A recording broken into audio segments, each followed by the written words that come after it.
Vamos lá para o nosso texto bíblico e para a nossa mensagem propriamente dita.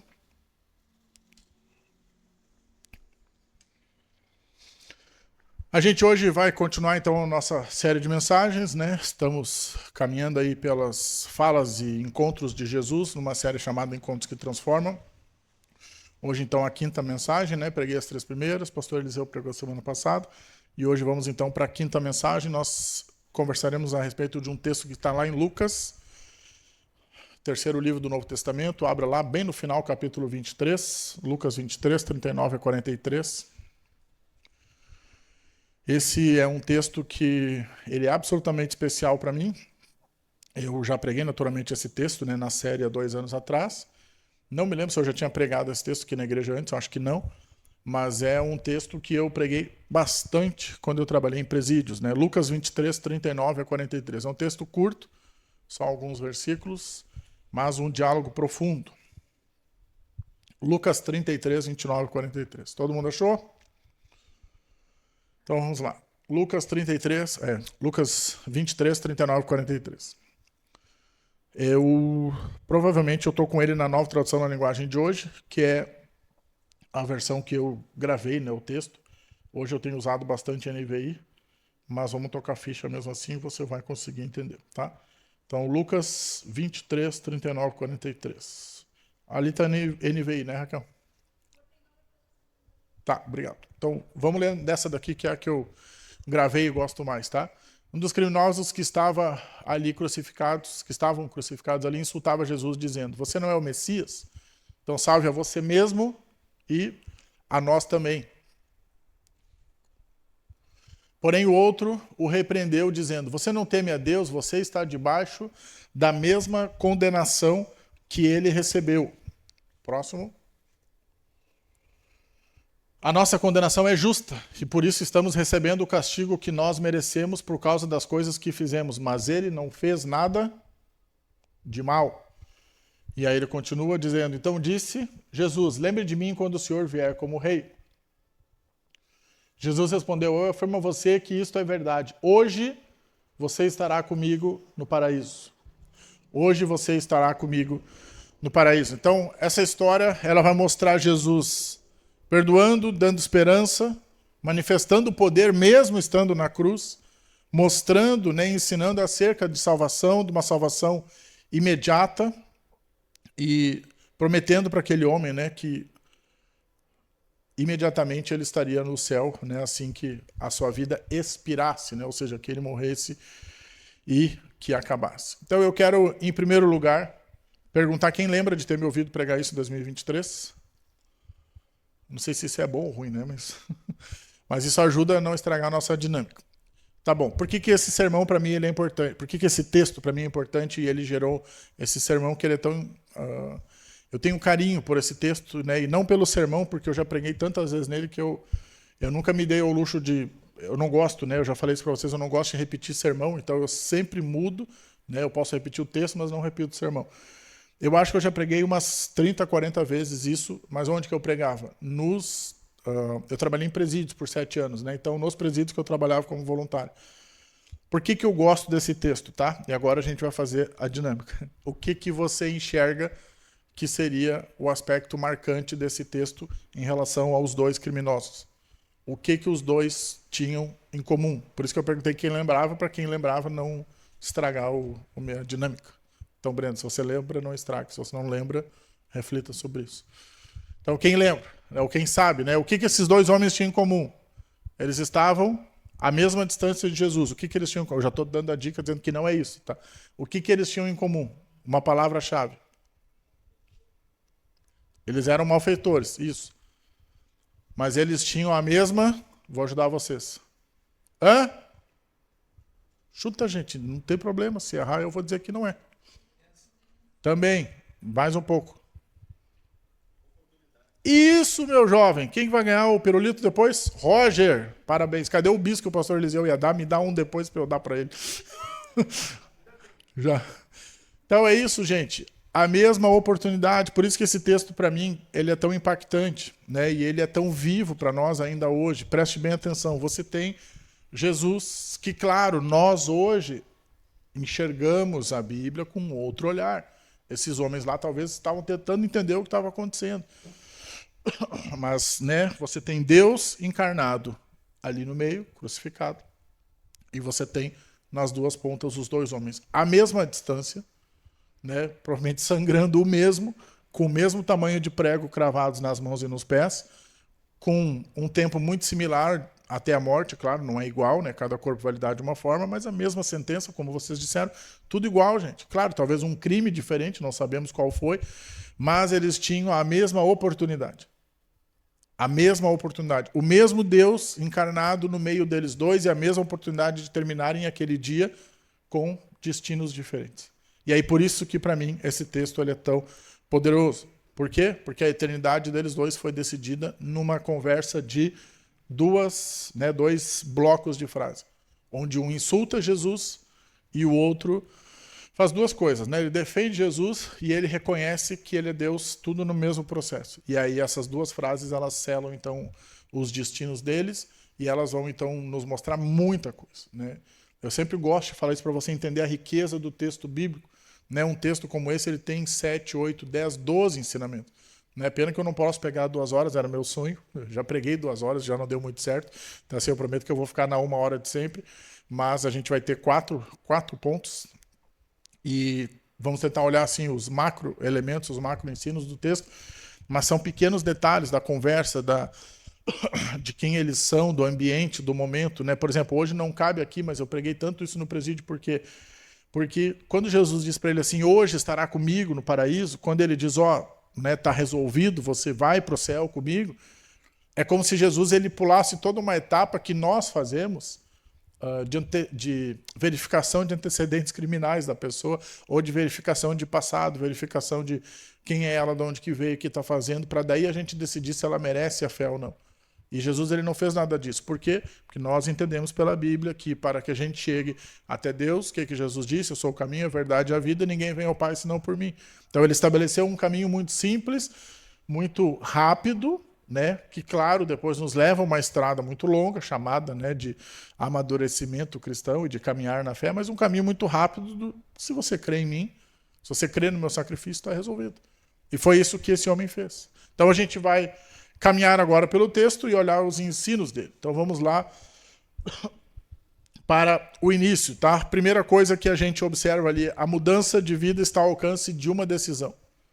Olha como isso é impactante. E aí você diz, Caio, ok, mas se eu já sou um cristão, né, no que isso faz sentido para mim? Isso faz sentido pelos dois caminhos, né? Aqui há um paralelo. Faz sentido sim para uma decisão de vida que nós tomamos, chamada de conversão, que seria essa etapa, esse momento da nossa vida que nós dissemos, Jesus, eu te quero como meu Senhor, meu Salvador, o Deus da minha vida, e tomamos uma decisão, como eu disse agora em novembro, né, teremos o batismo, onde a gente simboliza publicamente, agora eu vivo uma nova fé. Ok. Só que essa mudança de vida, ela também precisa ser vivida por nós que já somos cristãos. Por quê? Porque nós temos um coração que é inclinado para o pecado, e que está sempre sendo puxado pela natureza pecaminosa que temos e que está sempre precisando ser renovado pelo Espírito de Deus que age, né, e que atua na nossa vida. Então a mudança de vida está ao alcance de uma decisão. Preste bem atenção, nós temos 2 homens sangrando, né, em direção à morte e uma única decisão de um deles, né, transformou completamente a eternidade dele, né? Ou seja, o destino dele. E é claro que nós precisamos acreditar em céu, salvação e tudo isso para poder entender a profundidade do texto.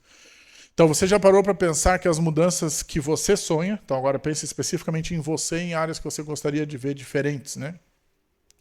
Estão ao alcance das suas mãos por apenas uma decisão ou, né, uma sequência de decisões, apenas uma decisão ou uma sequência de decisões.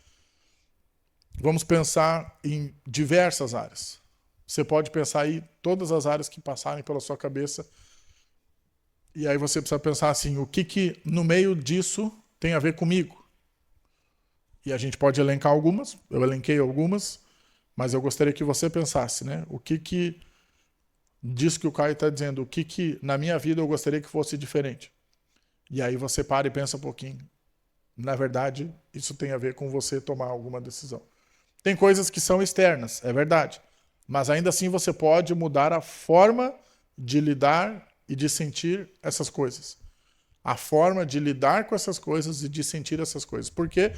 Porque você não tem, né? Então eu vou ensinar um segredo, você não tem o poder de mudar as outras pessoas. Eu não vou fazer piada com esposas aqui, seria muito engraçado fazê-la, mas é verdade. Você não tem o poder de mudar as outras pessoas, né? Você não consegue fazer isso. Você não consegue mudar alguém que está fora de você. Quem que você consegue mudar? Vamos ver quem acerta? 2 bis pro Roger, hein? Tu tá bem, Roger. Mas é isso, nós conseguimos mudar a nossa própria vida. Por quê? Porque Deus nos deu, né? Deus deu a liberdade de que nós tomássemos decisões. E mesmo, né, aqueles que têm filhos, você tem uma certa liberdade sobre as decisões dos filhos. Né? Você pode escolher por eles até uma certa idade, depois tem que deixar voar.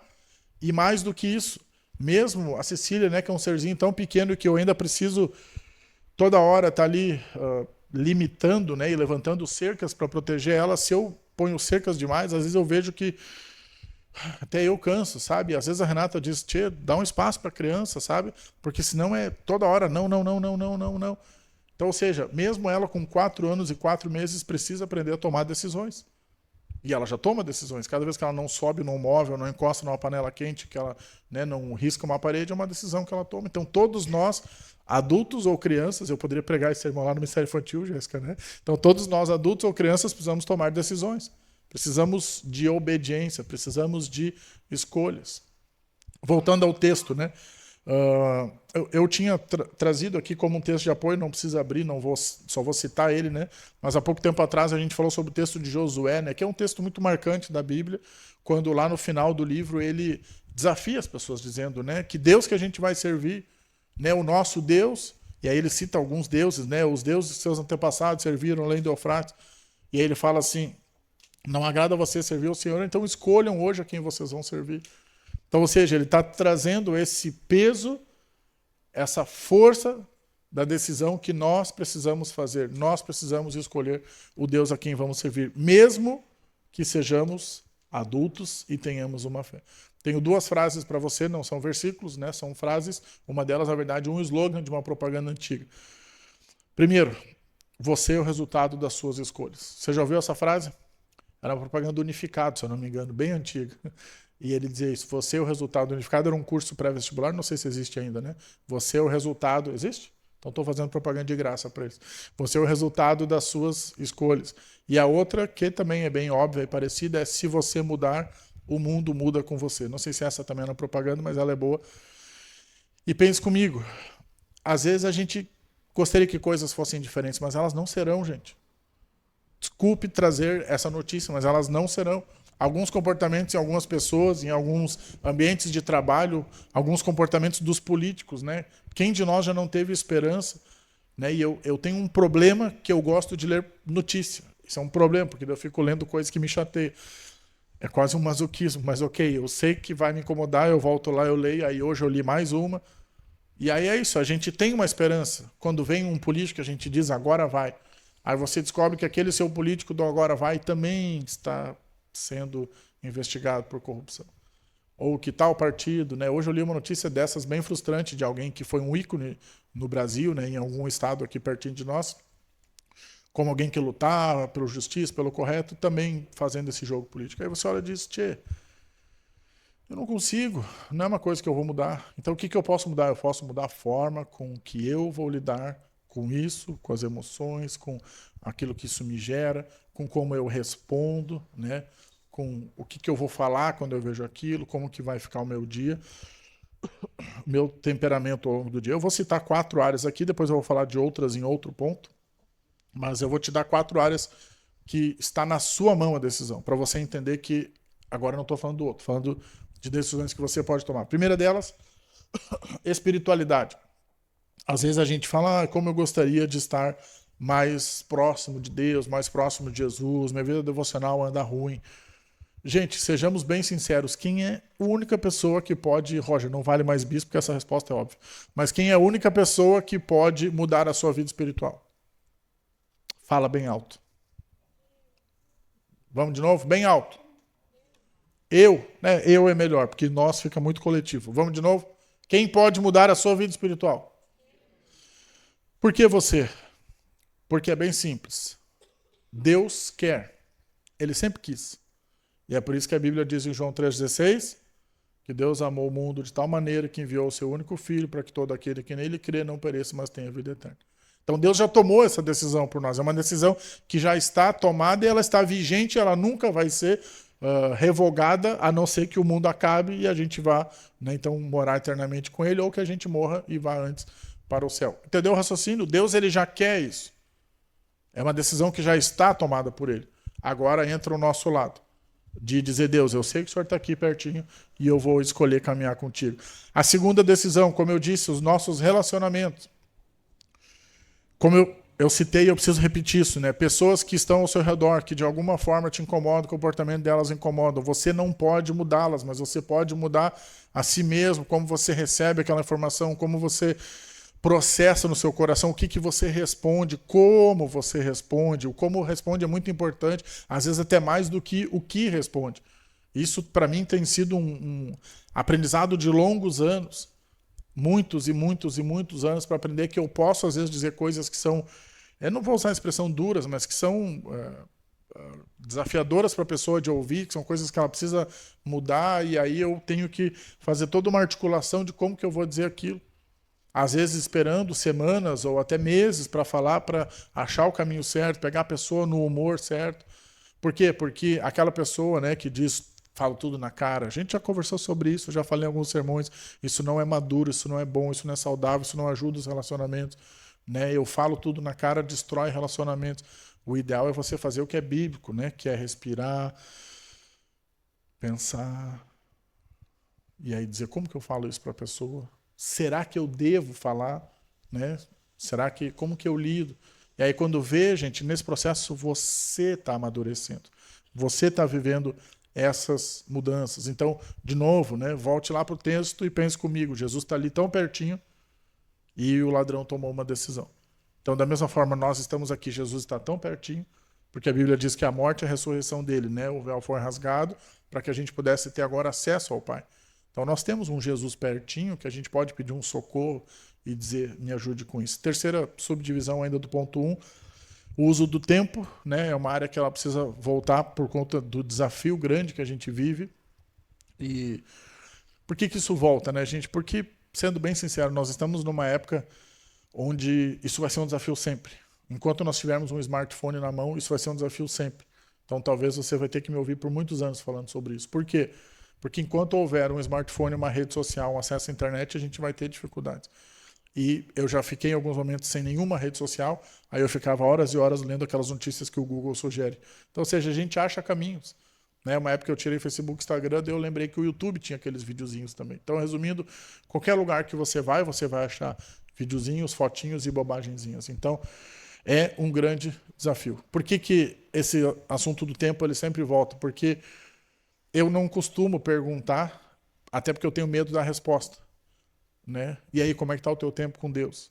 Aí a pessoa diz, pastor, ando sem tempo, a vida está corrida, está um desafio.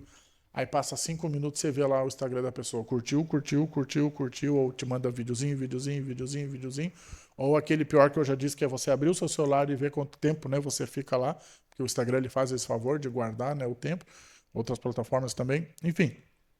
Todos nós temos as mesmas 24 horas desde que Deus criou os céus e a terra lá em Gênesis.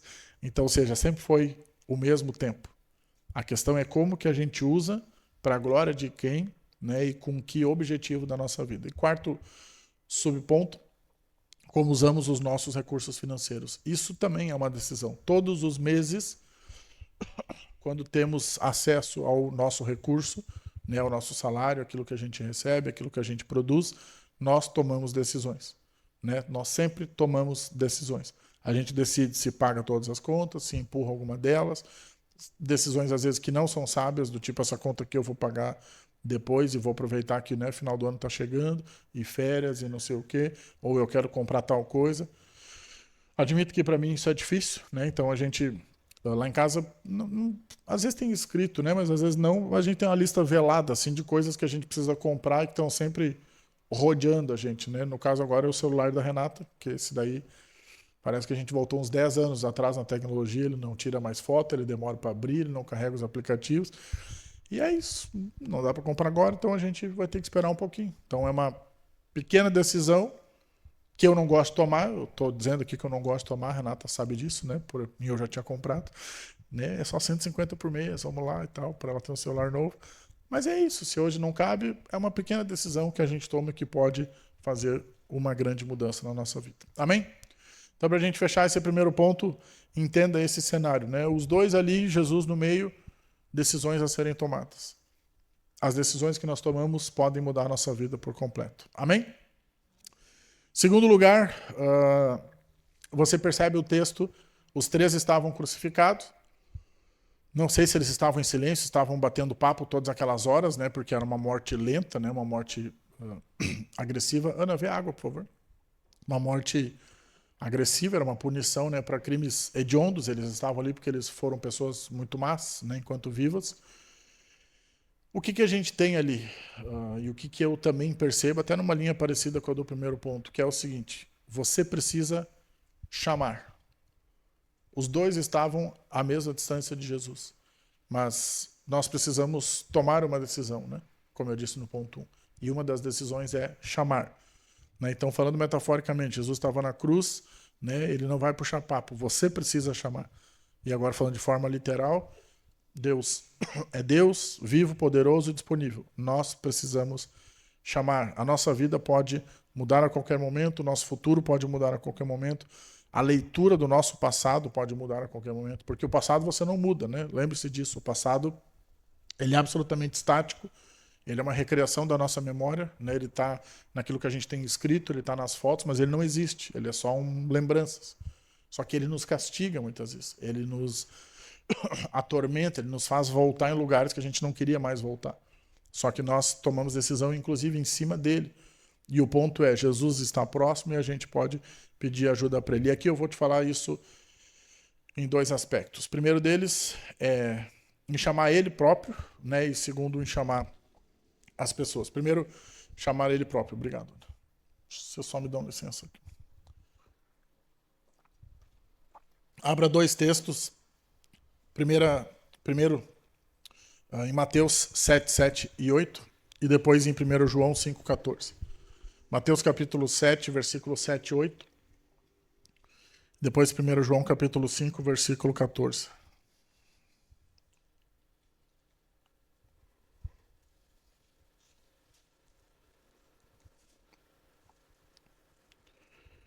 Mateus 7, de 7 a 8, né? 7 e 8 ele diz assim, ó, peçam e será dado, busquem e encontrarão, batam e a porta será aberta, pois todo o que pede recebe, o que busca encontra, e aquele que bate a porta será aberta. Agora vai lá para 1 João 5,14. 1 João não é o evangelho, mas sim a carta, lá no finalzinho da Bíblia. Um pouquinho antes de Apocalipse, 1 João 5,14.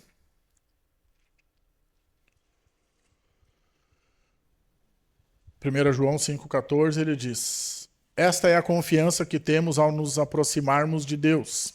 Se pedimos alguma coisa de acordo com a sua vontade, ele nos ouve. Então, dois textos, né, para você refletir um pouquinho e entender o seguinte. Nós temos essa liberdade e nós podemos chamar ele e pedir ajuda. Se a gente grava isso, isso muda muita coisa na nossa vida. Isso tira aquele senso de desespero quando a gente está lidando com coisas que são difíceis, frustrantes, cansativas. Né? Isso tira aquele senso de desespero quando algo ruim acontece. Né? E, de novo, eu preciso dizer isso, né? Nós acreditamos numa teologia bíblica e saudável e não na teologia da prosperidade. Então, nós acreditamos que coisas ruins acontecem com pessoas boas. Que é uma pergunta que a gente faz, né? Por que coisas ruins acontecem com pessoas boas? E nós, sim, infelizmente acreditamos nisso, que Deus permite. Nós acreditamos que a morte existe e que ela chega. E você acreditando nela ou não, ela chega. Então nós podemos ou não estar preparados para ela. Nós podemos ou não estar preparados para doenças. Agora, queremos? Não queremos. Se você me perguntar se eu quero ver a Cecília doente, é claro que eu não quero. Se você me perguntar se eu quero passar 5, 10 anos numa cama, é claro que eu não quero. Mas ainda assim, eu entendo que nós temos um Deus a quem a gente pode chamar nos momentos em que isso acontecer, mesmo que nós queiramos ou não. Nenhum de nós quer passar por desemprego, nenhum de nós quer passar por necessidade financeira, nenhum de nós quer passar por dor. Mas fato é, se passarmos, e passaremos, que a gente saiba que a gente pode chamar esse Deus maravilhoso que está tão pertinho. Só que junto com isso, eu quero falar sobre o chamar os outros, né? Chamar outras pessoas. Porque às vezes a gente diz assim, pastor, né, eu já ouvi isso das minhas queridas ovelhas. As coisas que eu estou passando eu prefiro contar só para Deus. E você precisa entender que isso não é errado, mas não é completamente certo. É como se fosse, né, um círculo, uma meia-lua ali, aquele gráfico de pizza, e está faltando um pedaço dele. Porque a Bíblia vai dizer, confessem seus pecados uns aos outros e orem uns pelos outros para serem curados. Tiago capítulo 5, versículo 16. Então, quando a gente só leva para Deus, Deus ouve, Deus cuida, Deus perdoa, Deus está de olho.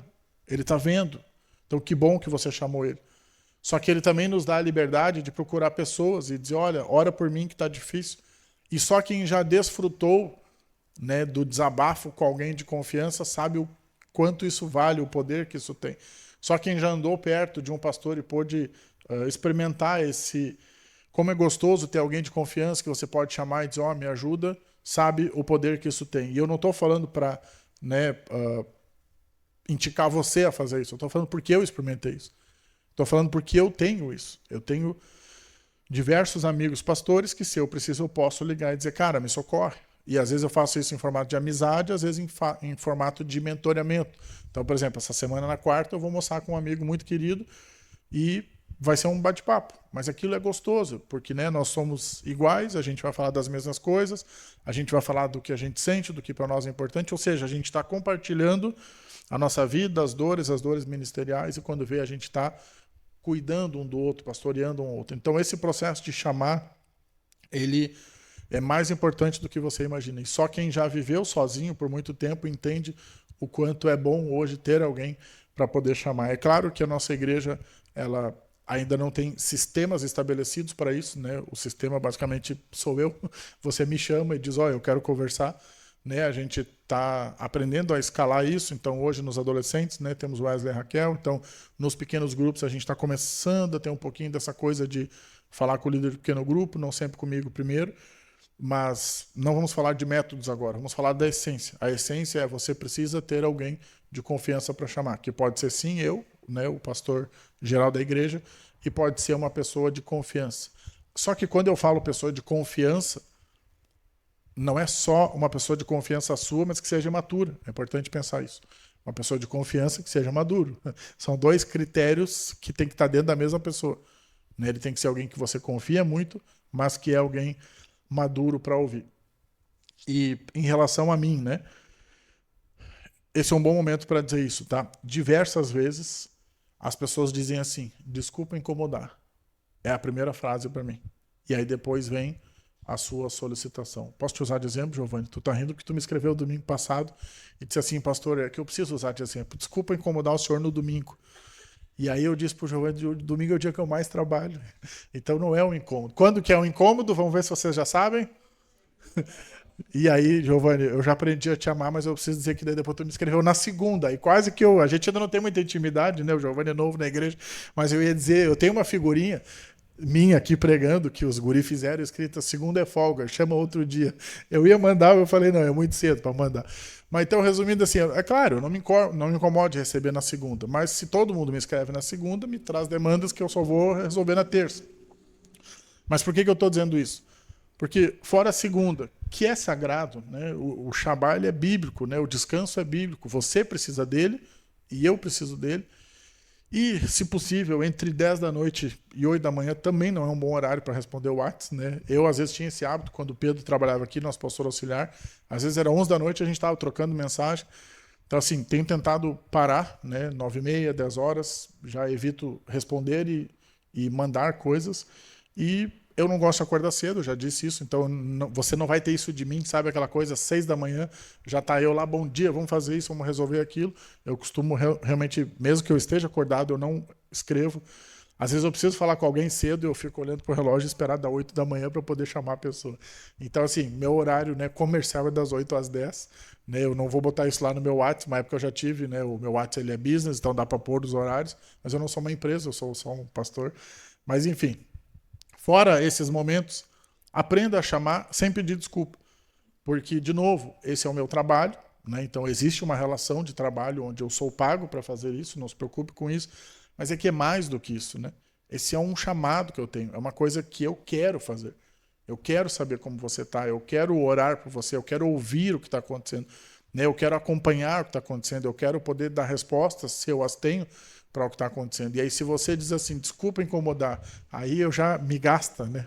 Antes da gente começar a conversa, eu já tenho que primeiro puxar sua orelha para depois ouvir o seu desabafo. Então já começa e diz, pastor, preciso conversar, vamos lá, e aí a gente entende o assunto. Tá bom? Eu precisava fazer esse parênteses, né? Ele já estava previsto aqui no meu sermão, mas só para dizer para você que chamar faz parte, né? Chamar Deus é bom, porque Deus não tem folga, quem precisa de folga sou eu, né? Então, Deus não precisa de folga, você pode chamar ele, inclusive de madrugada, é só eu que não, né? Mas ele você pode chamar, pode acordar 3 da manhã, pode chorar, pode se ajoelhar do lado da cama, né? E você pode chamar dentro das minhas limitações, que eu vou poder ajudar você na medida do possível. É importante você entender essa frase dentro das minhas limitações, porque daí você não se frustra quando eu não consigo. Porque tem horas que eu não consigo, tem horas que eu desligo, tem horas que eu vou tirar férias, tem horas que eu vou tá cansado, tem horas que eu vou ler. Eu não costumo ler e não responder, mas às vezes eu posso, sei lá, ler dirigindo no sinaleiro, algum lugar assim, ou às vezes eu leio caminhando, fazendo alguma coisa, não consigo responder. Então, não se frustre comigo, né? Mas lembre-se que eu e Jesus trabalhamos juntos, né? Eu sou funcionário dele, então a gente junto tenta cuidar de você. Mas você precisa fazer o quê? Chamar. Volte para o nosso texto. Você tem Jesus ali, o Deus encarnado, crucificado, disponível. E aí você tem um cara que zomba dele, não se importa com ele. E você tem outro que diz, puxa, Deus está aqui do meu lado, deixa eu aproveitar isso, né? Certo? Tem um texto que ele é importante, vamos abrir ele. 1 Pedro 5, 2 e 3. Ele vai falar só um pouquinho sobre esse processo e aqui eu encerro o segundo ponto.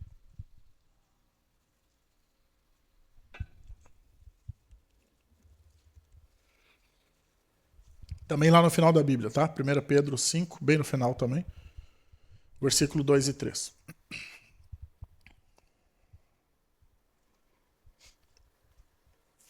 Primeira Pedro 5, versículo 2 e 3. Ele vai dizer, pastoreiem o rebanho de Deus que está aos seus cuidados, orem por ele, não por obrigação, mas de livre vontade, como Deus quer. Não façam isso por ganância, mas com o desejo de servir.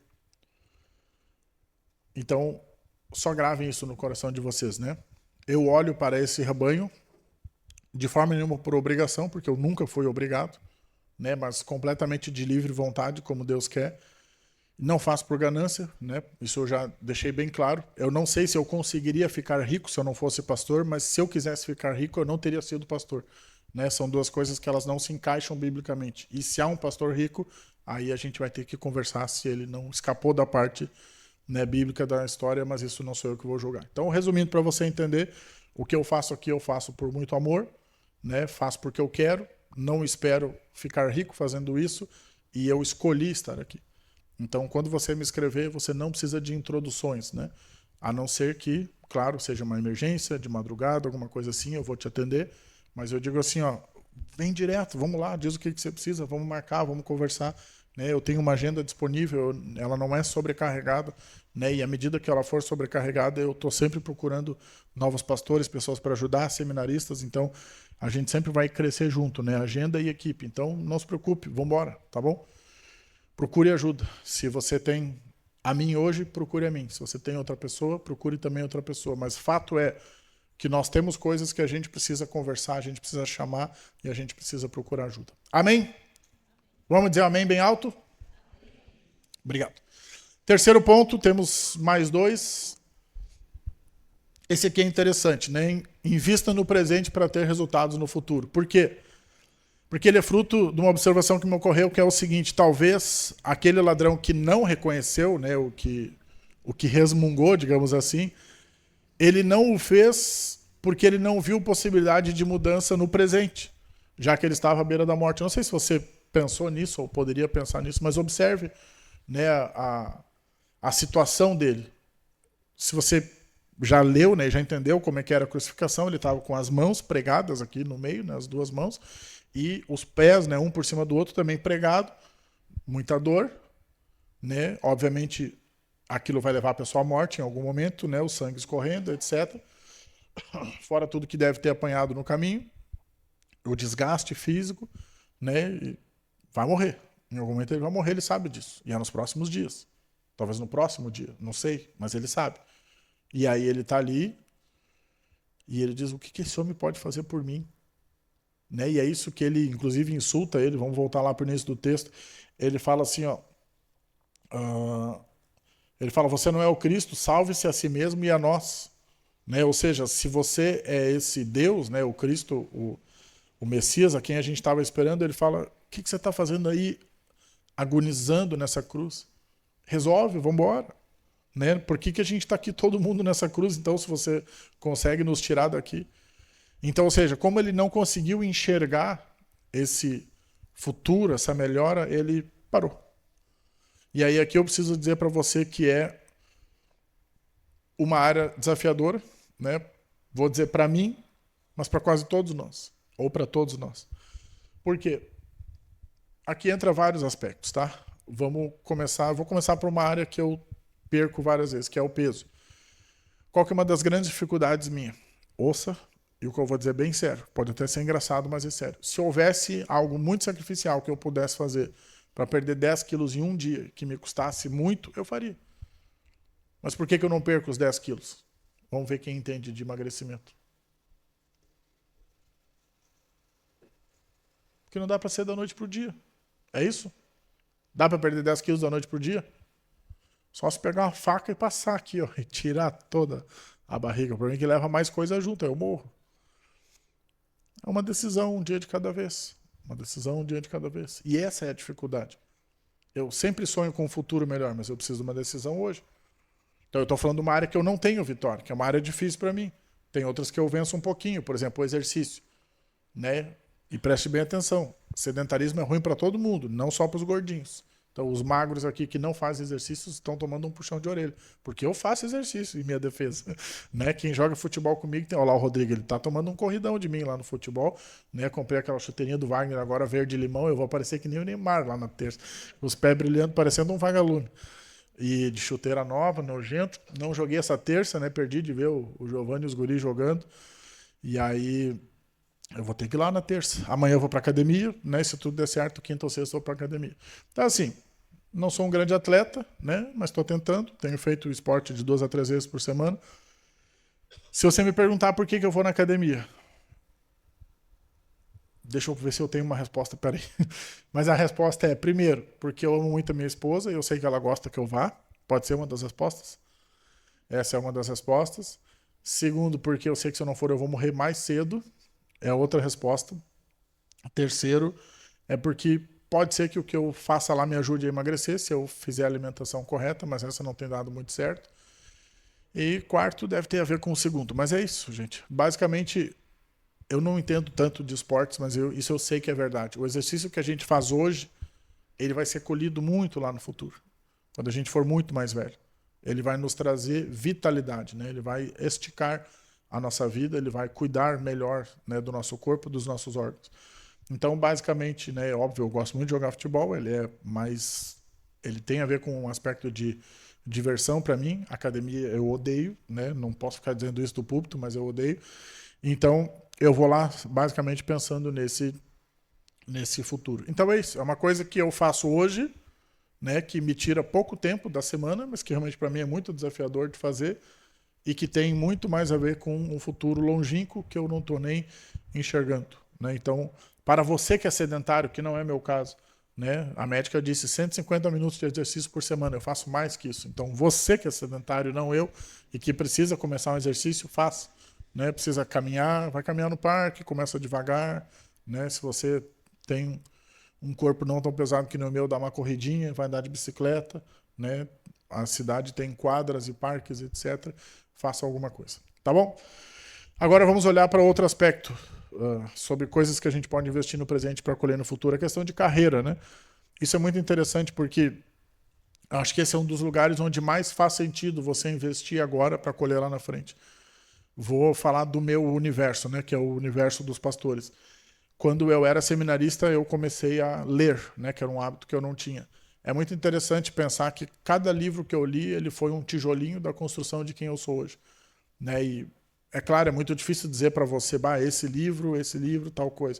Eu tenho pelo menos uns 20 a 30 livros que de fato mudaram a minha vida, meu pensamento e construíram o meu pensamento, né? Eu li um pouco mais de 300, então os outros foram livros mais assim, genéricos, abertos, né? Li bastante livro de suspense, de romance, coisas assim, que são mais livros de entretenimento, mas todos eles construíram quem eu sou. Eles foram me modelando, eles foram me formando. Então, às vezes, é até difícil você ver os livros, né, no meu sermão, mas eles estão aqui em algum lugar. Né? Pode ser no equilíbrio da teologia, pode ser em alguma frase, pode ser alguma coisa que eu lembro, pode ser na construção do todo. Mas, ou seja, a minha carreira ela foi modelada por isso.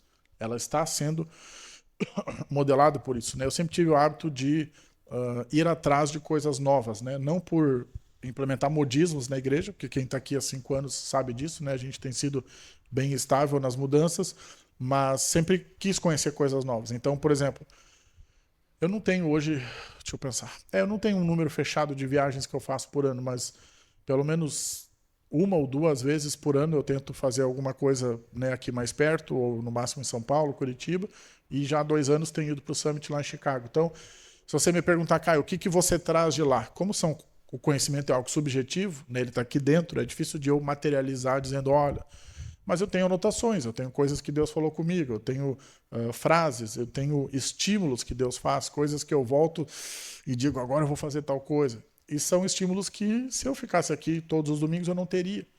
Então é muito importante que você também entenda isso, né? Não, não tem ninguém me cobrando sobre as minhas saídas, eu não estou me defendendo nem justificando, mas é importante que você entenda como isso é fundamental para a minha carreira. Né, essa viagem, essa saída. Agora eu estou indo para São Paulo semana que vem, daqui 3, no feriado ali de 15 de novembro. Estou indo para um congresso em São Paulo, de um ministério que eu amo muito, né, que vai ter muitos pastores legais.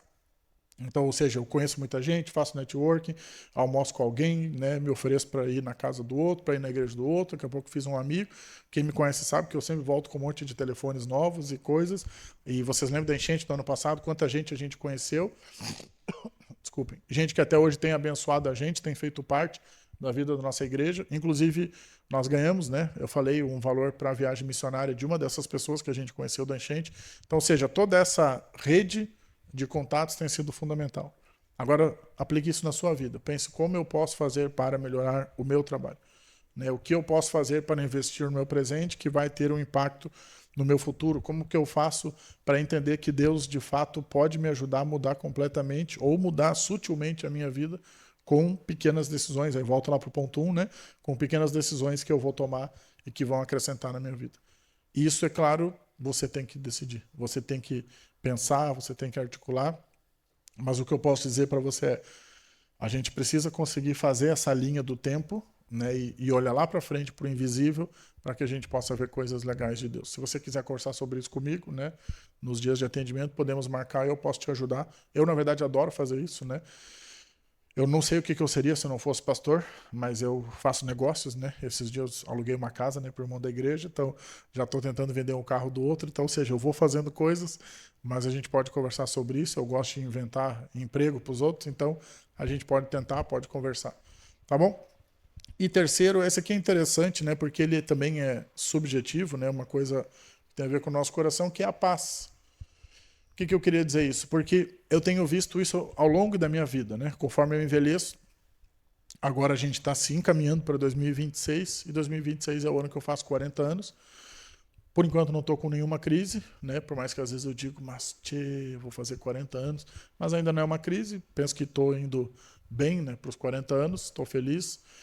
Mas a gente começa a ficar um pouco mais reflexivo, né? Já não sou mais um guri, né, Ednei? Tu que gosta de dizer isso, mas tu sabe que tu não é, né? Mas não sou mais... Hoje eu vi que ele tá com os cabelos brancos, né? Eu digo, pá, demorou, mas apareceu, né? Em defesa do Ednei, ele vai fazer 65, então ele tá bem, né? Mas aí esses dias me apareceu 3 fios brancos aqui na barba e eu digo, bah. Certo? O que isso, né, tem a ver com a gente? Eu percebo que com o passar dos anos, eu tenho sofrido menos com algumas coisas.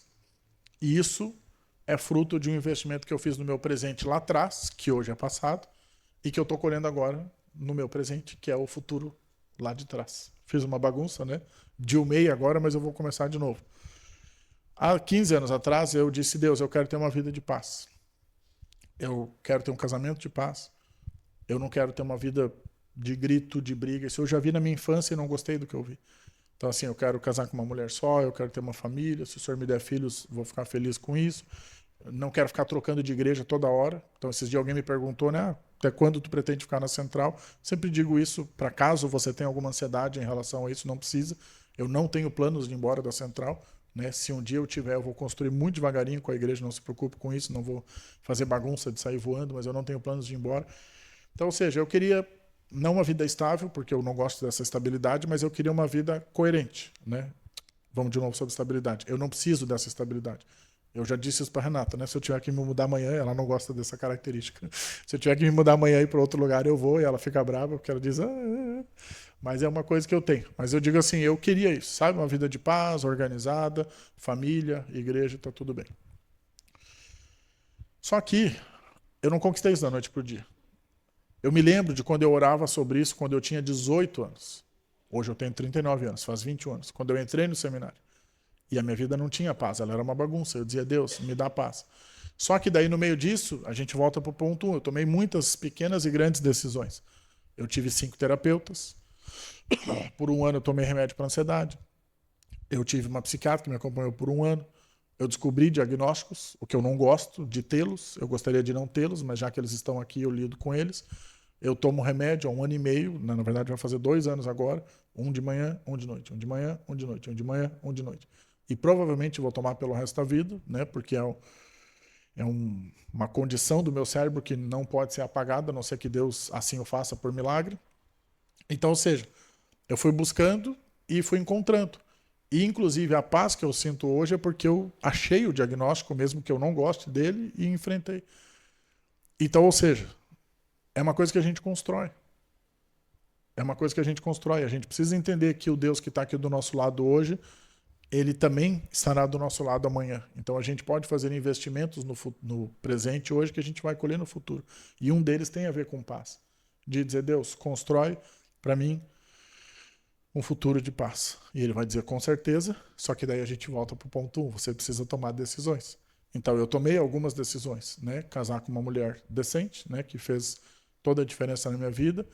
Tomamos uma decisão de como queríamos ter filhos. Então, até hoje, a gente conversa sobre isso, de como educar a Cecília. Então, a gente não simplesmente teve ela e estamos vendo o que a gente faz. Né? A gente conversa, a gente já conversa bastante, acho que até mais do que precisava, sobre a carreira dela e o futuro dela. Né? A gente, claro, vai tentar não ficar na volta dizendo: ó, faz isso aqui, mas a gente fica ali sonhando, fica pensando que escolhas que nós temos que fazer para o futuro dela, né? Em qual escola a gente vai pôr, etc. Mas é isso, são pequenas decisões ou grandes decisões, né? Eu chamo de macro decisões, coisas que afetam toda a nossa vida, que nós tomamos e que vão modelar o nosso futuro. Amém? Então, pense comigo, aquele homem estava lá diante de Jesus e ele não conseguiu entender que se ele fizesse um pequeno investimento no presente, ele teria muito retorno no futuro. Então a mesma coisa vale para nós. Alguns investimentos a gente tem que fazer hoje, espirituais, né? Investimentos de relacionamento, e até investimentos financeiros. Essa coisa, para mim, é terrível, né? De você guarda 10, 20, 30, 100 reais por mês e daqui 30 anos você vai ter uma tonelada de dinheiro. Eu queria ter a tonelada agora, guardando 10 pila por 2 semanas. Só que não é assim que funciona o cálculo, né, do investimento financeiro. Então você tem que guardar aos pouquinhos. Admito, né? Pena que a Renata não quer subir aqui para testemunhar, eu sei que ela não vai fazer isso. Mas em minha defesa, hoje a gente tem uma viagem que a gente quer fazer em 2027 e eu já tenho dinheiro guardado para essa viagem. Eu acho que eu mereci um beijinho depois no final. E nós já temos algum dinheiro guardado para ela. Ano que vem a gente quer ir para o Summit, né? Quero ver se eu levo ela e a Cecília. A gente já tem um pouquinho de dinheiro guardado. Então, assim, são pouquinhos, mas é o investir hoje para poder colher no futuro. Beleza? Quarto e último lugar, e aqui a gente encerra. Você vai ver no segundo ladrão, né? Aquele que foi salvo. a fé como um agente de transformação de vida, né? Porque basicamente o que ele fez ali? Ele acreditou, né? Volte lá para o texto, ele vai dizer, você não teme a Deus, estamos debaixo da mesma condenação. Estamos sendo punidos com justiça, né? Porque estamos recebendo os nossos atos merecem, mas este homem não cometeu nenhum mal. E aí ele vira para ele e fala assim, ó, Jesus, lembra-te de mim quando entrares no teu reino, né? E aqui reino com letra maiúscula, representando o céu, né? O reino de Deus. Então, o que este homem fez quando ele disse isso? Ele reconheceu que era Deus encarnado. Que Jesus ali representava Deus e poderia mudar completamente a história e o futuro dele. Quero convidar a banda para subir. A banda Henrique e Bárbara. E aí a gente vai cantar a nossa última música. Então, reflita comigo. Deixa eu só voltar aqui. Nós todos temos à nossa disposição a fé como um agente de transformação. Porque o que é a fé? Ela volta também para o ponto 1. Ela é uma decisão que nós tomamos. Vou resumir o que é fé. É você decidir acreditar em Deus. É você decidir que Ele se importa com você, que Ele te ama, que Ele quer o melhor para a sua vida, que Ele vai cuidar de você, que Ele pode, inclusive, ouvir a sua oração e te dar um voto favorável. Só que vou ser bem sincero. Tem coisas que a gente só ganha se a gente pede. Volte para o texto de Mateus. Volte metaforicamente, não precisa ir lá, né? Mateus 7, de 7 a 8 que a gente leu. Bata que a porta vai ser aberta. Então, ou seja, nós precisamos dizer, Jesus, eu acredito que é tu mesmo. Eu acredito que o Senhor existe, que o Senhor modela vidas, que o Senhor transforma vidas e que o Senhor pode sim fazer isso na minha. Eu gostaria então que a gente pudesse orar agora e que a gente pudesse fazer essa oração de forma bem simples, né? Dizendo, Jesus, feche seus olhos e tente se enxergar nessa situação da cruz, né? E aí você pode dizer para ele, Jesus, eu não quero ser o cara da esquerda que te insultou, que não acreditou em ti. Eu preferia ser o da direita. E pense que os dois estão na mesma situação, né? Eles não teriam moral, né? Falando em termos de moralidade da época, eles não teriam moral para serem amados por Deus. Mas Jesus escolheu responder o pedido dele e disse, sim, você vai comigo para o paraíso ainda hoje, né? Não há um lugar onde você vai parar e me esperar, ou onde você será julgado. Jesus fez o julgamento na hora e disse, você vai comigo ainda hoje. Então ore agora e diga, Jesus, eu quero ser o da direita, eu quero reconhecer o teu poder, eu quero reafirmar que eu acredito no Senhor, que eu tenho fé. Né? Reafirme a sua fé. Jesus gosta de ouvir isso. Diga, eu acredito no Senhor, eu tenho fé naquilo que o Senhor quer e pode fazer na minha vida. Eu quero orar a Deus e dizer, eu acredito naquilo que eu estou passando, naquilo que eu estou sofrendo, que o Senhor está vendo, que o Senhor pode participar, que o Senhor pode ser parte. Então eu peço que você ore em nome de Jesus e que você diga para Ele aquilo que só você pode dizer que está no seu coração. Tem coisas que Ele precisa ouvir da sua boca e não da minha. Então converse com Ele e fale sobre a sua vida.